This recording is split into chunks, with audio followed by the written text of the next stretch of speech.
What's up, guys? I'm Andrew Freed, and today I'm going to show you how to make your bass lines more bluesy or to add some cool little bluesy licks within them.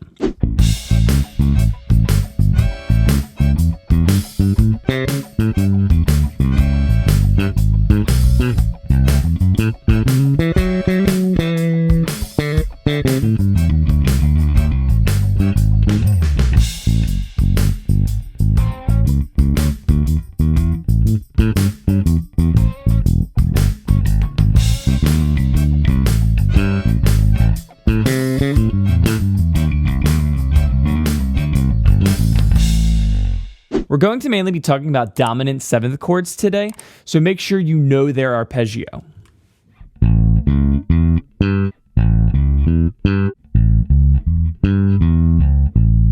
You really want to know your arpeggios in every way, every fingering, all over your neck. Once you're comfortable with the foundation of the arpeggio, we can start to really add some bluesy elements to it. So the most universal bluesy thing that we can apply in a bass line or a lick is to play the flat 3 into the major third.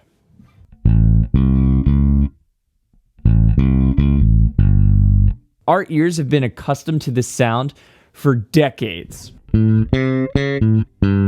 When I play the arpeggio and just add the flat 3 into the major third, it sounds bluesy already.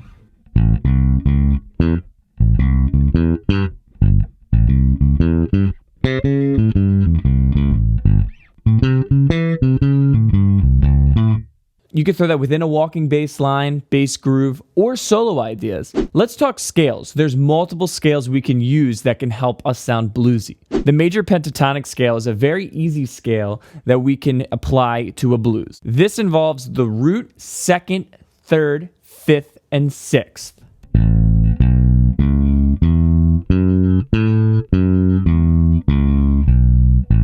Is already a little bluesy by itself. When I throw in the flat third into the major third, it really sounds bluesy.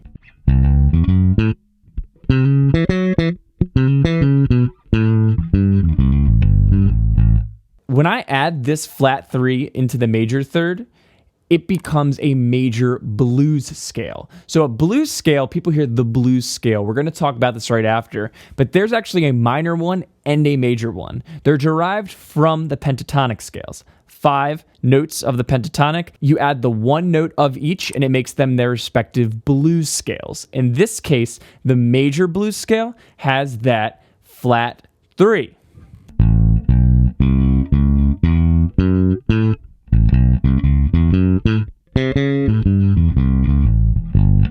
So it sounds pretty bluesy.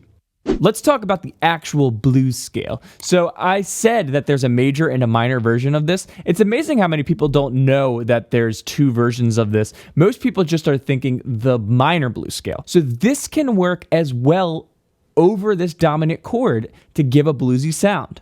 So when I play the blues scale,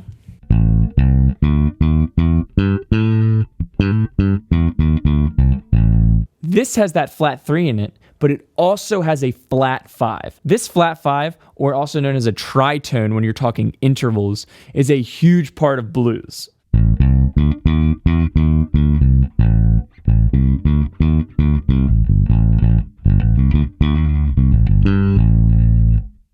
You can play these scales over progressions of any tonality. Why this works is because of the traditional blues sound involves some kind of breaking of the rules. So this flat 5 over this dominant chord, we have the flat 3 and the flat 5. It's adding some tension and it's very bluesy sounding.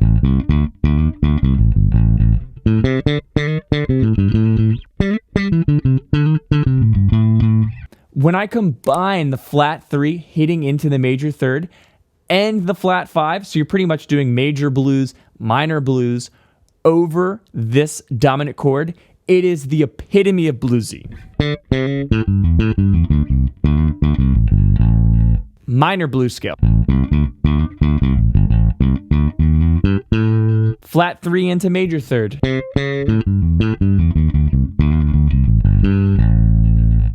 So right now I'm just kind of playing some lines, some bluesy lines. As I said, whether they're in your bass lines, your licks, your solos, throw these concepts into your playing. Do it.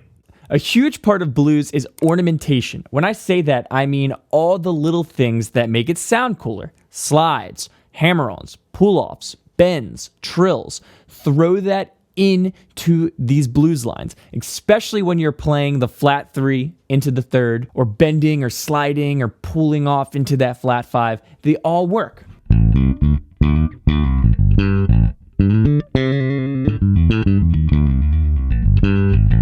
So let's talk about this with walking bass lines. There's a lot of traditional classic walking bass lines. A lot of blues has a certain feel to it too, just like jazz does. You can play it straight, but everything we've been doing has been in that really classic shuffle blues feel. Know the difference between swing and straight. Here's some classic blues walking bass lines. These next ones have been dubbed boogie woogie bass lines.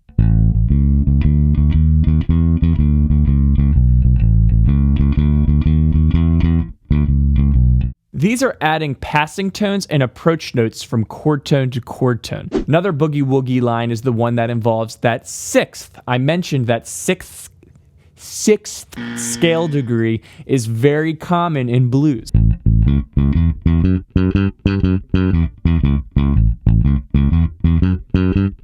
Sixth. Here's another one. So we've been mainly talking about dominant chords right now, but obviously chords aren't always static. They'll be moving to another one. In the blues, there's the 12-bar blues, which moves from the 1 to the 4 to the 5. You just need to apply these concepts over each chord and make sure that you don't get stuck in one key. But today we're in A7. So let's kind of recap everything. Over the blues, we're playing a dominant chord, which is a very vital part of their sound. When we added the flat 3 into the major 3rd, and then we added the flat 5. Essentially, these are taken from the major and minor blues scale or the pentatonic scales. That's really the key to sounding bluesy. When you add ornamentation, some spice, some flavor, some slides, bends, and all that stuff within your lines, you are now sounding bluesy. So this is great for your solos, for your walking lines. Do know that you don't have to just take these concepts and apply it over blues. You can use all this stuff into any genre. You just got to be smart with it. Alright guys, that's the video for today. Please smash that like button and subscribe to my channel. I got tons of new videos coming out. My new website is launching very soon, so look out for a lot of educational bass content, and I'll see you guys next time. Peace!